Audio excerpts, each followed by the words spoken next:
এখনই বাংলাদেশি শিক্ষার্থীদের জন্য ভিসা চালু করবে না যুক্তরাষ্ট্র, আর জিএসপি বা জিএসপি প্লাস সুবিধাও দিতে রাজি নয় তারা। তবে মার্কিন মূল্যকে বাণিজ্য সুবিধা নিতে বাংলাদেশকে নতুন আঙ্গিকে চিন্তা করতে বলেছেন ঢাকা সফররত মার্কিন উপপররাষ্ট্রমন্ত্রী স্টেফান রিগান।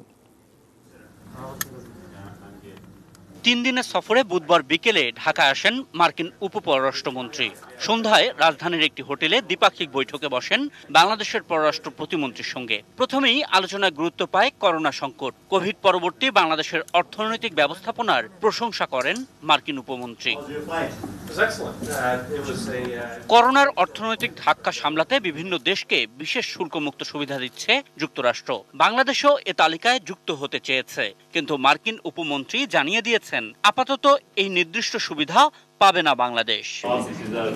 রানা প্লাজার দুর্ঘটনার পর 2013 সাল থেকে বন্ধ জিএসপি সুবিধা আবারও চালু করার বিষয়ে রাজি না যুক্তরাষ্ট্র, বরং বাংলাদেশের অর্থনীতি বড় হচ্ছে জানিয়ে সফররত উপমন্ত্রী বলছেন বাংলাদেশকে নতুন পরিসরে চিন্তা করতে হবে। তিনি বলেছেন যে বাংলাদেশের বাণিজ্যের আকার সেই দেশগুলির চেয়ে অনেক বড়, সেক্ষেত্রে আমরা বাংলাদেশের সাথে আরো বড় আকারের কোন আলোচনা করতে পারি, যেটা দুই দেশের মধ্যে শুল্কমুক্ত সুবিধা, যেটাকে ফ্রি ট্রেড এগ্রিমেন্ট বলে, সেই ধরনের একটি আলোচনার ব্যাপারে তিনি আমাদেরকে উৎসাহিত করেছেন।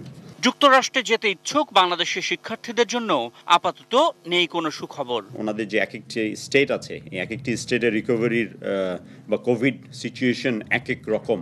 তো একটা কান্ট্রির যখন ভিসা ওপেন হবে তখন তো একটা ইউনিফর্ম রুলে আসতে হবে। তো এ কারণে ইটস রাদার প্রুভিং ডিফিকাল্ট, একটা সময় নিচ্ছেন এজন্য। তবে করোনা ভ্যাকসিন আবিষ্কার হলে বাংলাদেশ যাতে সেটা কিনতে পারে সে বিষয়ে আশ্বাস দিয়েছেন স্টেফান রিগান। যদি ভ্যাকসিন অন্য দেশের আগে বের করতে পারে, সেই ভ্যাকসিন যেন বাংলাদেশ কিনতে পারে, এ ব্যাপারে তাদের পররাষ্ট্র দপ্তর সকল সহযোগিতা করবে। আশিকুর রহমান অপু, এটি নিউজ, ঢাকা।